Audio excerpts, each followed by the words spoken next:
Ayan, bababa tayo dito, no? Ito na naman yung Fort Santiago, the Dungeons of Fort Santiago.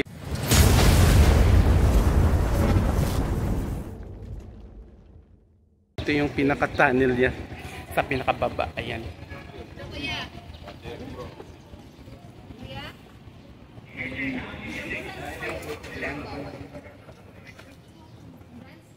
Ayan, nandito tayo. Papasok tayo sa pinaka-tunnel.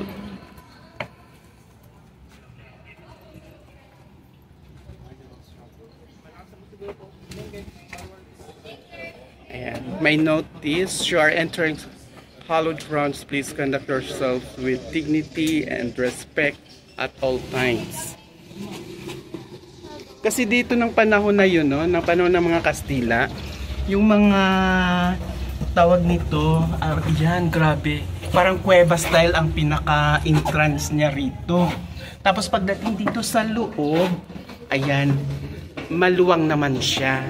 Kasi yung halimbawa yung ang hindi sumunod sa patakaran ng gobyerno is dito kinukulong ng panahon ng Kastila. Halimbawa, kalaban ka ng gobyerno na ayan, ikukulong ka rito.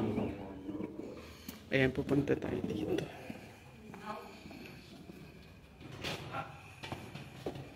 Ayan. Diba? Grabe. Yung time na yun, grabe ang daming dinananas ng mga ninono natin. Yung panahon ng mga Kastila, talagang grabe ang pagtutorture. So, meron pa tawag na Manila Massacre. Ayan. Dito kasi pinapatay ng mga Kastila yung mga kanilang kalaban sa gobyerno. Hala, ako lang mag-isa. Baka mamaya mawala ako.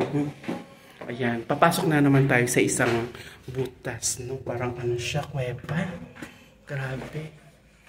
Ngayon lang ako nakapasok dito. Ayan. Dito sila pinukulong, no? Ayan. Tapos, dito sila pinaparusahan. Grabe. Yung ito ay mga, kahit wala kang kasalanan, pag hindi ka sumunod sa batas ng mga Espanyol, no? Ayan, ikukulong ka rito. Tino-torture.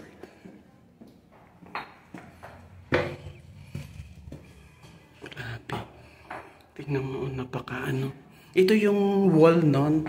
Kung napapansin mo yung wall sa taas na inano ko is dito yan. Ito yan siya. Ayan, ito yung Guardia Civil. Dito na tayo. Ay, sorry. Ito palabas na tayo. Ayan. Ang ano nito, napakasikip. Maliit lang. Parang yung kuweba, no? Ayan. At nandito tayo lalabas sa pinaka, ano na, nasa ibang ano na tayo, planeta. Charot. Ayan.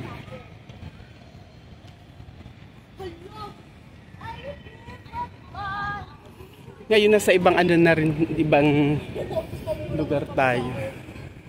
Tayo sa ibang dako, no? Pero nandito pa rin tayo sa loob ng Fort Santiago. Kasi nga malawak talaga ito. Ginawa ito ng panahon ng Kastila. Ayan. Ito yung Guardia Civil. Sila dati yung nagbabantay dito. Ay, nako. Uulan. Ako, umaambon. Maaambunan yung ano. Ayan.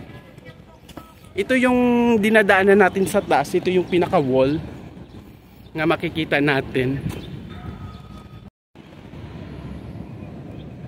Ayan, no. Hello guys, ayan, umulan. Grabe. Maghanap tayo ng masisilungan. Talagang uman. Kung kailan ba naman ako nagpunta rito, saka pa siya umulan. Talagang ito, matagal na ito na panahon, no? Na itinayo ito ng mga Kastila. Na hanggang ngayon is napapakinabangan ngayon ng Pilipinas. Yan ang labasan, no? Ng Fort Santiago. So hanggang doon pa po yan. Ayan. Paano na tayo? Pababa. Nandito tayo ngayon sa Shrines of Jose Rizal, no? So papasokin natin yan. Kahit umuulan na ngayon, naku, minamalas talaga ako. Inulan. Kung kailan ba naman nandito ako sa labas, saka naman siya umulan. Ayan. Titingnan natin yung Shrine of Jose Rizal. Hello, bawal. Okay.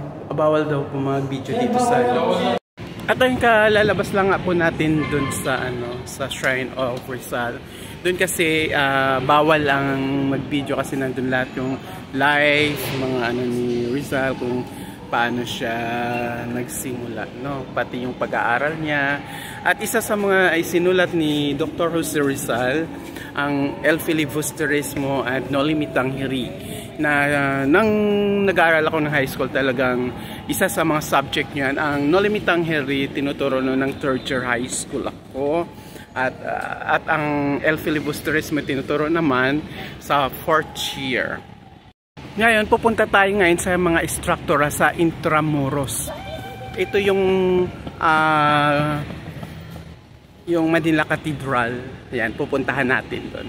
Sabi, pag noong panahon siguro, kung ikaw siguro ay nakulong dito, grabe, hindi ka talaga makakalabas kasi sobrang kapal ng mga pader. No? Hindi basta-basta siya. Kaya hanggang ngayon, no, ilang dekada nang nakakalipas, 100 years. More than 500 years na nakakalipas, so buhay pa rin ang mga pader. Hindi siya basta-basta At saka ang ibang mga instruktora nakatayo pa, no? So at yan, maraming mga turista dito sa ngayon, no? Ayan, kasi nga ito sila dinala ng mga cruise ship, kaya dito sila pumupunta. Tuwing dumadaong ang barko or ang cruise ship, pinapapasyal sila dito sa Fort Santiago. Ayun, lalabas tayo dito sa Fort Santiago at pupunta tayo sa Intramuros. At yung nakita yung building na yan yung doon kanina yung sinasabi na governor, gano'n. So yan yung ngayon ay inano ng Comelec. At ito naman yung simbahan na yun yung Manila Cathedral. So pupuntahan natin yun kasi malapit lang naman yan dyan.